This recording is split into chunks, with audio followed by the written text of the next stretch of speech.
Hello, everyone, and welcome back to the Beatles Forever. Today we're delving back into the Peter Brown book, The Love You Make. I've had some viewers say that the Beatles didn't like the book, and one viewer said that Paul burned the book. So that's ironic because Peter said that everyone approved of his book at the beginning of the book, and basically he had everyone's blessings.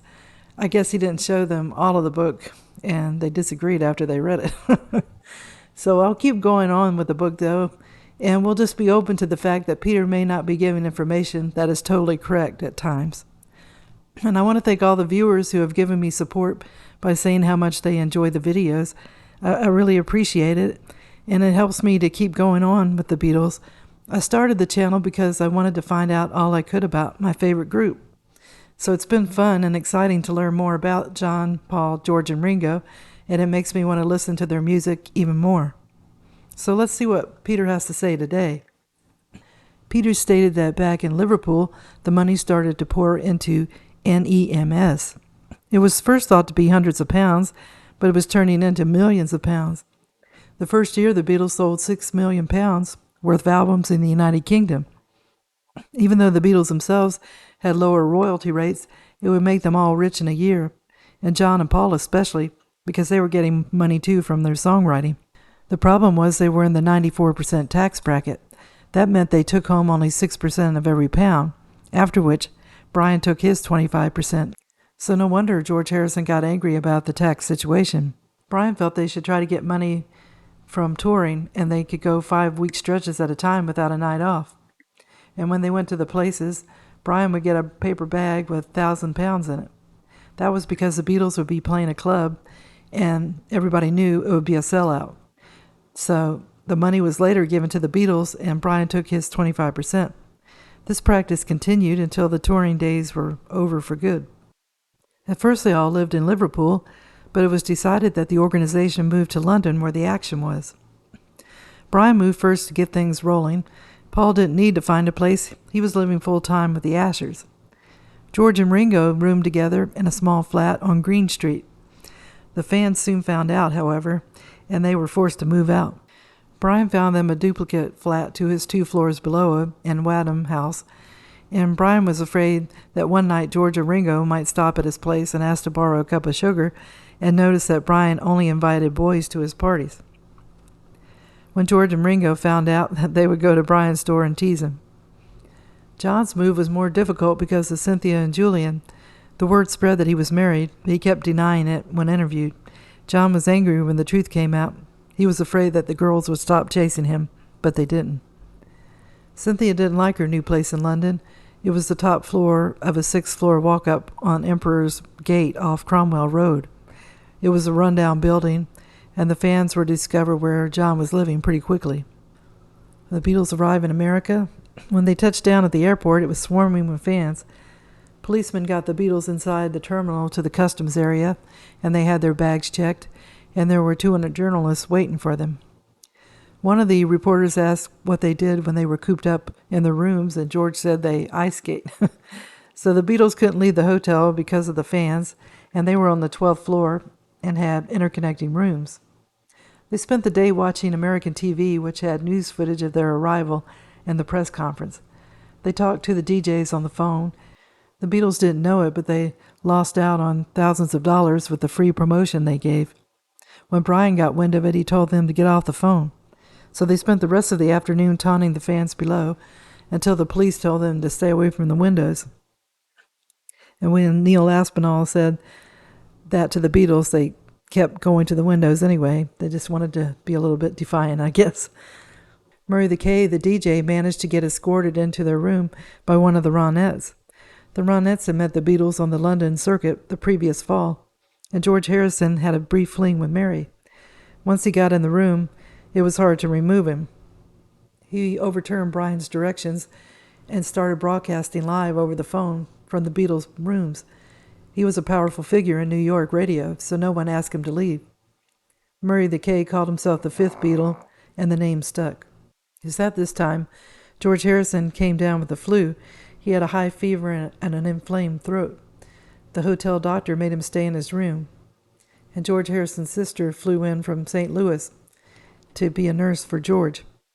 On the day of the broadcast, America was kept up with how George was doing, and the broadcast said that he was improving, but this wasn't the case. George was seriously ill and running a high fever. Brian and the rest of the Beatles said that short of death, it would be folly for George to miss their premiere performance in America. A doctor was called, and he gave George medicines and a whopping dose of amphetamines, which the other Beatle members were already taking orally. When they got to the Ed Sullivan show, Brian found Ed Sullivan backstage and said, "I would like to know the exact wording of your introduction." Sullivan gave him a look and said, "I would like you to get lost." Boy.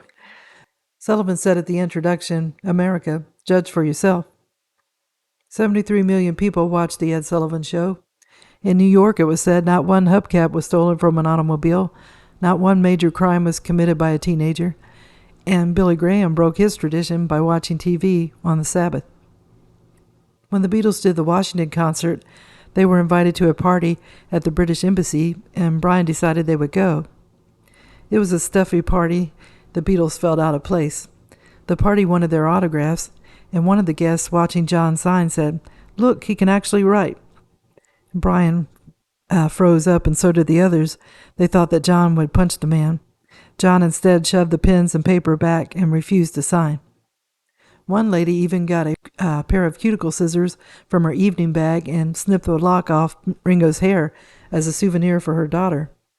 Brian got the boys out, and from that time on, he said that they were never to be humiliated again. No diplomat, no royalty, no president whatsoever would be at their beck and call for their amusement. Brian was unhappy at how things were turning out. He started to depend on amphetamine pills to keep his energy up, and he was mad at his business mistakes, and one that would cost him millions of dollars, as much as $50 million. Well, Brian at first was doing merchandising requests, and he decided which were to be honored and which were to be denied. But Brian got bored of doing this, and he started to look around for someone to take care of those things for him. He found a lawyer named David Jacobs. David was gay also, and Brian and David were similar.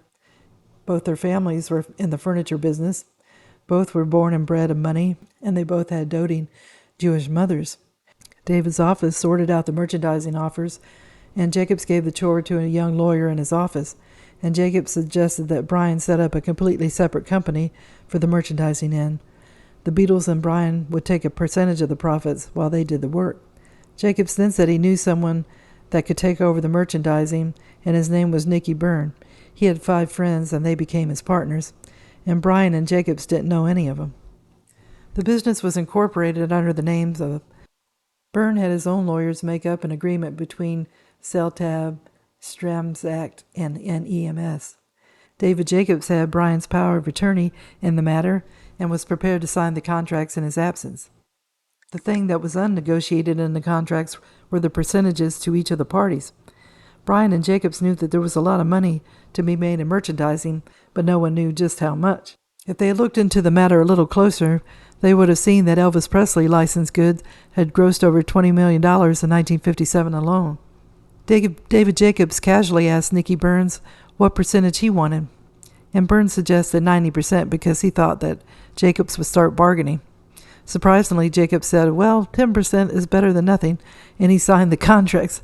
So Brian never studied the finalized agreements until he had a meeting with Nicky Byrne in New York, and Byrne gave Brian a check for $9,700 that was for merchandising.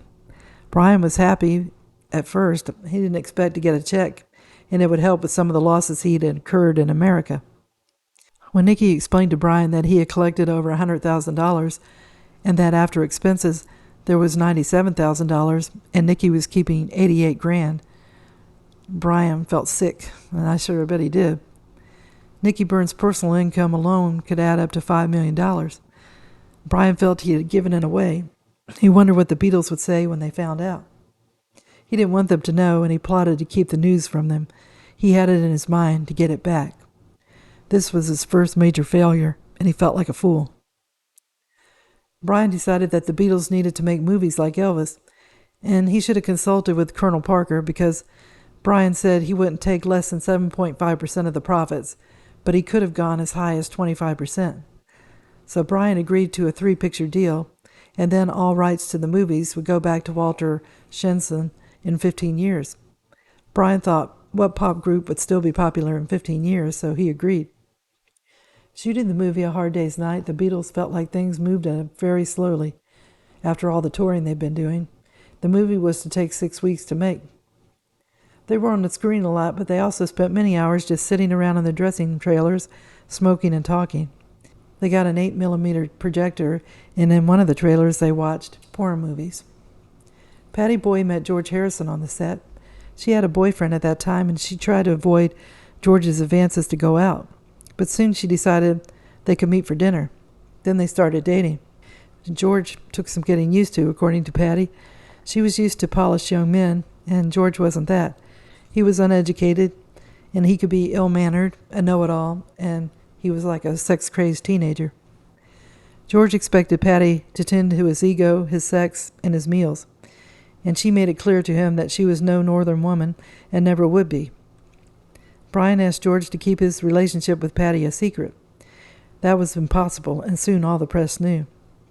So I'll end the video here. In this episode, we find that Brian was not as knowledgeable about business as he thought.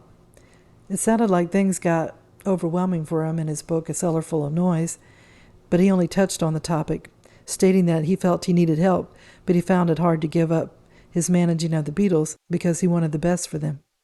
Then in this book, we find out that Brian needed someone to help him with the merchandising part of the business, and this is where Brian really blew it. This was a new deal back then, merchandising, and no one knew how much money could be made with it. So Brian made a mistake giving his power of attorney to his lawyer, and then the lawyer got his friends in on the investment, and disaster happened. Well, I feel sorry for Brian. He didn't want the Beatles to know, and I can't blame him. He knew they looked up to him and respected him, and then once they knew, they would possibly think less of him.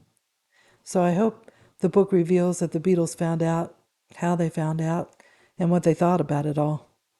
So I hope everybody enjoyed the video, and if you did, if you could give it a thumbs up, it would be greatly appreciated. I wish everybody a good day, and tune in again soon for another episode of The Beatles Forever. Thank you. Bye.